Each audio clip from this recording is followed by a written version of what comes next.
तो सुने मेरे भाइयों, हमने तुमको बख्शा और कयामत तक जो तुम्हारे मजहब पर होगा यानी तुम्हारी तकलीद करेगा उसको भी बख्श दिया। ए हनफियों तुम्हें मुबारक हो, क्या बात है? हजरत इमाम आजम अबू हनीफा रज़ियल्लाहु तआला अन्हु, आए हाय, आपकी सीरत इतनी शानदार है और इतनी, जिसको आप कहें कि उसकी जहते हैं कि अकल हैरान हो जाती है। आपने अपनी जिंदगी में 55 बार हज किया। जब आखिरी बार हज की सआदत हासिल की तो खुदाम काबा शरीफ ने आपकी ख्वाहिश पर बाबुल काबा खोल दिया। आप बड़ी इज्जो नियाज के साथ, आजी इंकिसारी के साथ बैतुल्लाह के दोनों सुतूनों के दरमियान खड़े हुए, नवाफिल पढ़ना शुरू किए। आपने 2 रकात के अंदर पूरा कुरान खत्म कर लिया। काबे के अंदर खड़े होकर 2 रकातों में पूरा कुरान पाक खत्म किया। फिर देर तक रो रो कर मुनाजात करते रहे।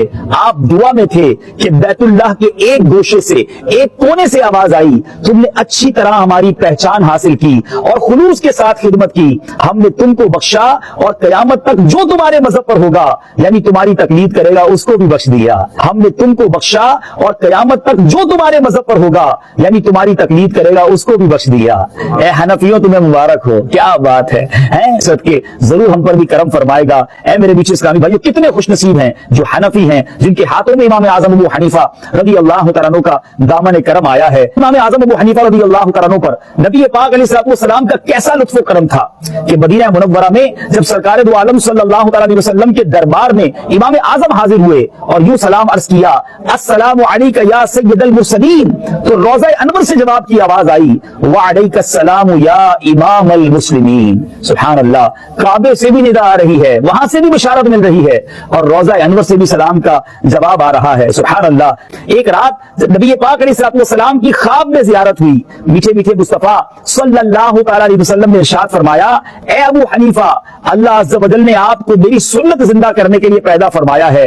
आप गोशा नशीनी का हरगिज इरादा ना करें, यानी आपको मना फरमाया गया। आपने भी इख्तियार नहीं की थी गोशा नशीनी, नीयत की थी, मगर नबी पाक ख्वाब में आकर फरमा रहे हैं कि आपको अल्लाह ताला ने मेरी सुन्नत को जिंदा करने के लिए पैदा फरमाया है। गोया इमाम आजम को चुना गया।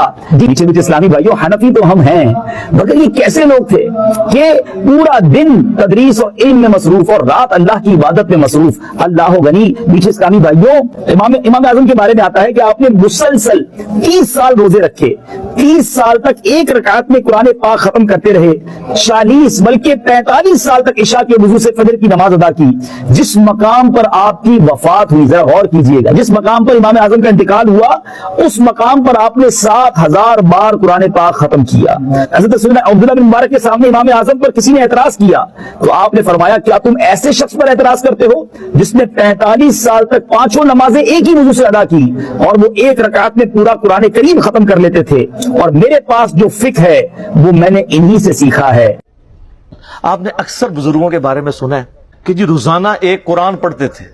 कोई आगे जाता है वो कहता है जी रात को खड़े होते थे, एक टांग पे एक कुरान पढ़ते थे, दूसरी टांग पे खड़े होके दूसरा कुरान। जिसने थोड़ी लंबी छोड़नी होती है वो कहते हैं जी 3 कुरान रोज।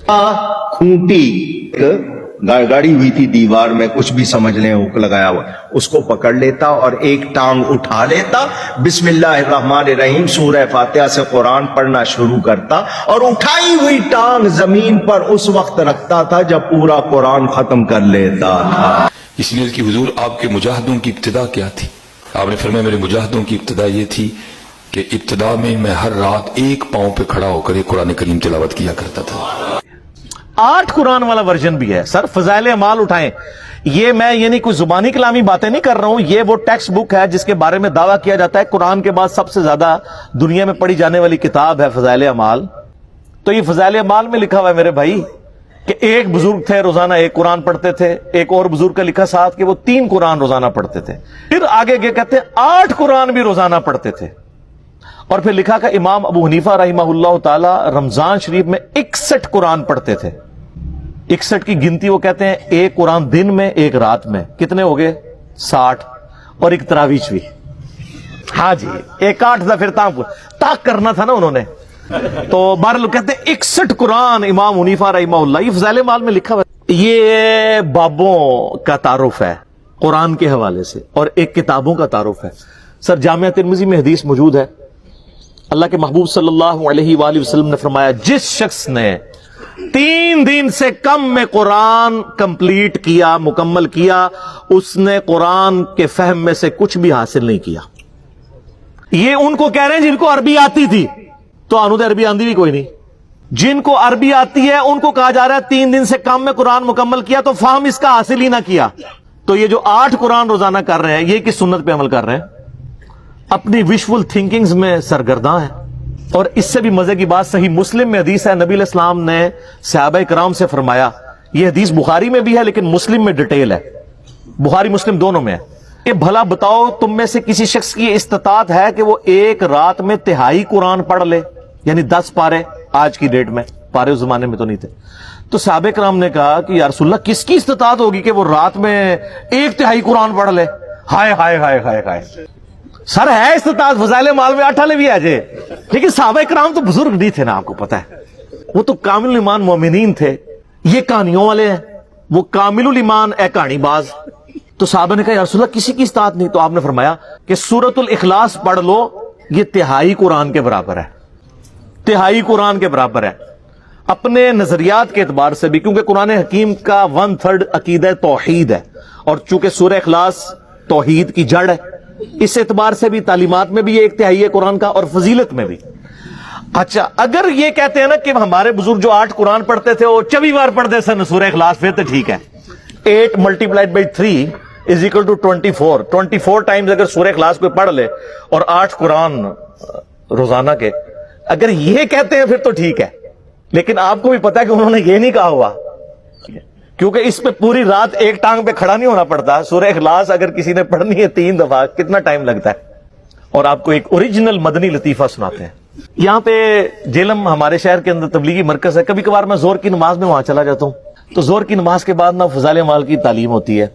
اب وہ عالم دین ہے جو وہ فضائل اعمال پڑھ کے سنا رہے ہوتے ہیں، اور سامنے مدرسے کے بچے بھی ہوتے ہیں.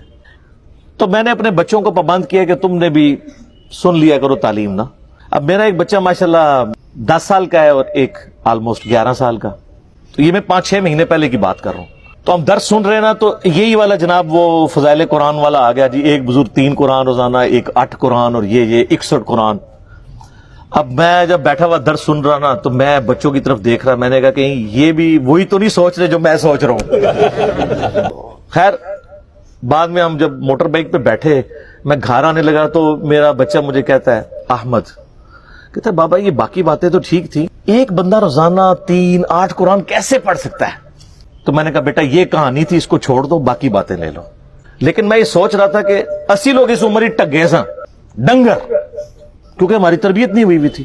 اور آج کل کے بچے سوچتے ہیں، کیوں سوچتا ہے؟ اس نے قرآن کئی دفعہ مکمل کیا، اسے پتہ ہے یہ اتنی موٹی کتاب ہے، یہ 8 دفعہ روزانہ کیسے پڑھی جا سکتی ہے.